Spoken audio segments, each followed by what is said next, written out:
Hello everyone, this is Abdurrahman Gilal, and in today's presentation we will be continuing learning about filings in Java. So in the previous presentation we learned that the filing is having a lot of benefits. For instance, if you want to store the data for a long time, if you want to pass the contents or share the content with someone, or if you wanted to make sure that we have all the logs properly, recorded if somebody is using our system. So we have a lot of benefits to use the files. So we learned that we had easy ways to do the filing is that we should work directly with the file class, and then for the file class you can try to use other classes such as file writer and file reader, so that you can manipulate the data which is basically there in the file. So today we are going to learn more about filing using buffered example. Like there are two classes. One is called buffered reader as well as we call buffer writer. So when we have file reader and file writer, they are only used for receiving and writing data over the files. But buffers are a slightly bigger concept. They are implemented on the writer or reader interfaces, and we can use it for many purposes, such as we can use it for strings and we can use it for characters. So just an example that how can we effectively use the buffered reader and writer here in this in this topic today. So let's say first of all that we have understood that this was my just welcome message for you all. So let's say, oops, yep.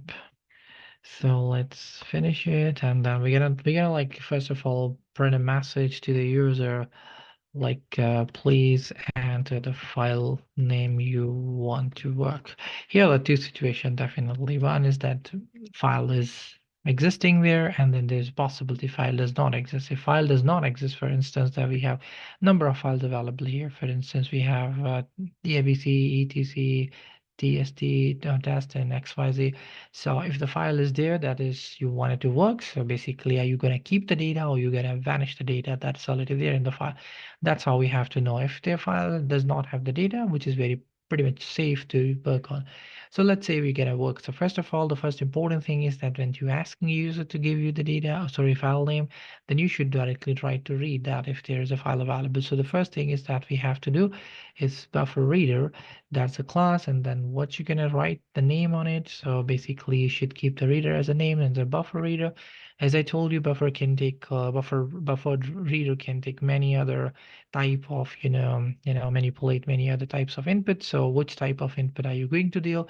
I'm gonna say I'm gonna work on the file reader, or I'm gonna work on input stream reader. So here I do not have any file name, so better I should ask user to give me some data. So from where I'm gonna take the data. So input stream can be from file, can be from keyboard, can be from mouse.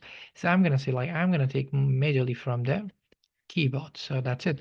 So with this way, anything that is basically being passed through this this console will be stored here in the reader. That's the point. So once this is passed, so what am I gonna do? So now I'm gonna just take like any file name that that is being passed by the reader. So I'm gonna say read line is going to be now stored. Help me to take this from here.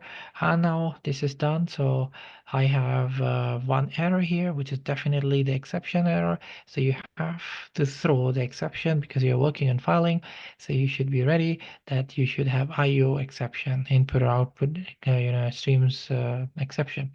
So your program will throw if there is some error in here, sorry, some exception in here.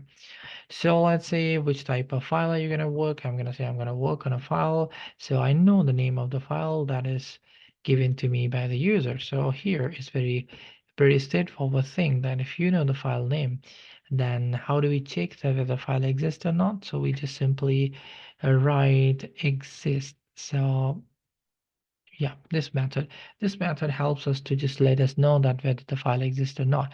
If the file exists, then we do not have to create anything. But what if the file does not exist? So what we have to do is to make sure that we have to create a new file. That's how we create. Once the file is created, then we can print a message. Your file has been created. That's it. And then we can simply just let the program go further, because in both cases, if the file is created, we have to append. If the file is not created, we have to create. So now we have to run. Okay, otherwise we should make a message here, like system out your file is already there. Okay, so that's just a message. So now I can ask the user to please give me some content. Please provide me some content. So here is the logic. So that's it.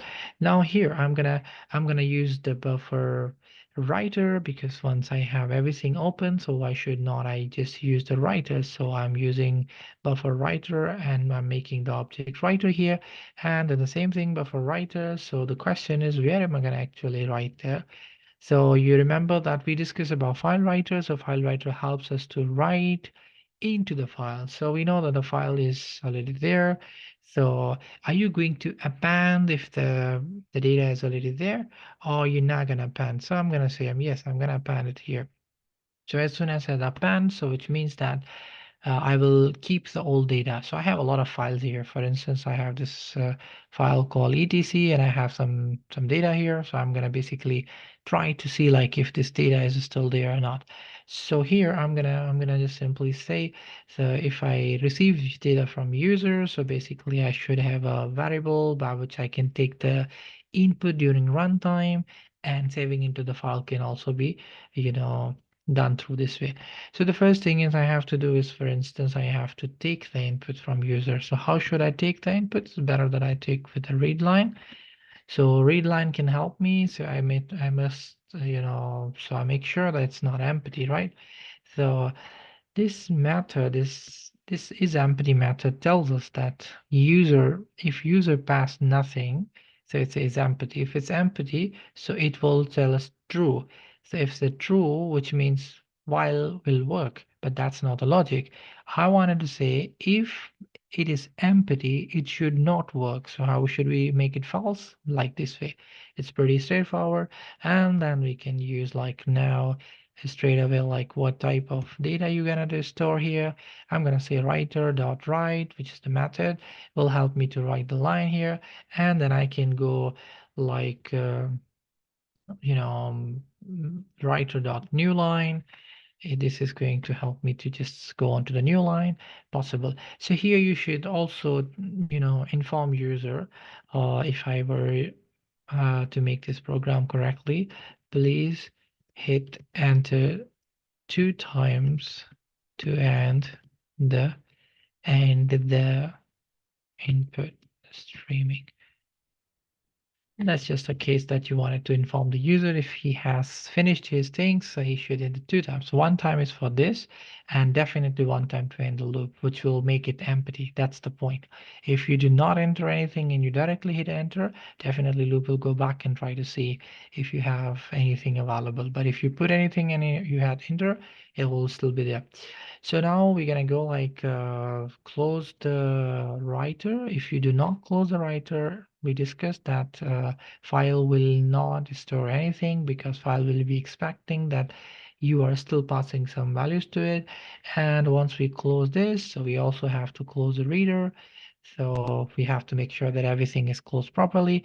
And then now we can try to run the program, and I hope it works fine. So once again, the same thing, that if I say asterisk all, so everything is there. So let's run it. Okay, so let's clean this console first. Yep. So now which file you wanted to work? I have got this etc file. Remember that etc file? I'm gonna say etc.txt. So your file is already there. Please provide me some contents. Please hit enter 2 times to end the input streaming. Let's say hello again. I am not done yet. I will still enter some more data. Now that's it. Bye. And that's it. So let's go back here, and we're gonna see like, okay, so we have everything that was already there. And now I'm not done yet. I'm going to put here. So you see, we are we are trying to manipulate the file that is already there, and we kept the data that was already there. For example, we had a data, we started this say from hello again, and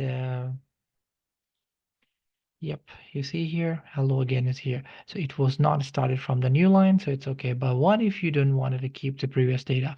As I discussed that in order to make it like this way, you just have to change this position. That is called when you receive the input from the file, make sure that you make it you know, false. This one, a pan should be false, or even you don't put anything, it's perfectly fine.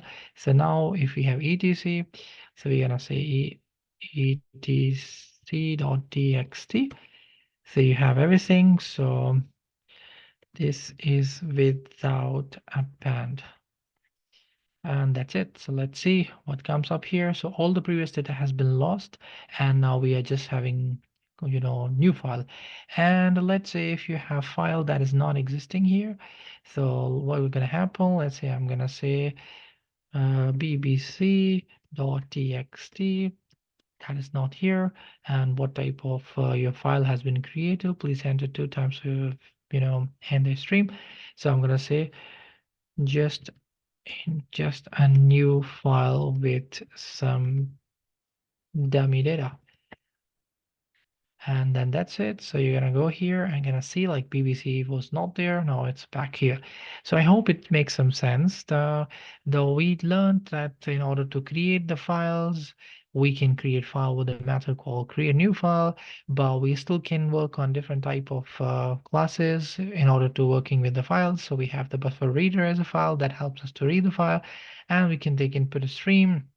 And then once we have that file ready, we can then work on writing. And then we can, if we have writing, we can still, how to say, print anything here, and then we can publish anything there on the file. So if you got any other question and any misunderstanding, or anything that you want to discuss with me, please do not hesitate to drop me the message. Thank you.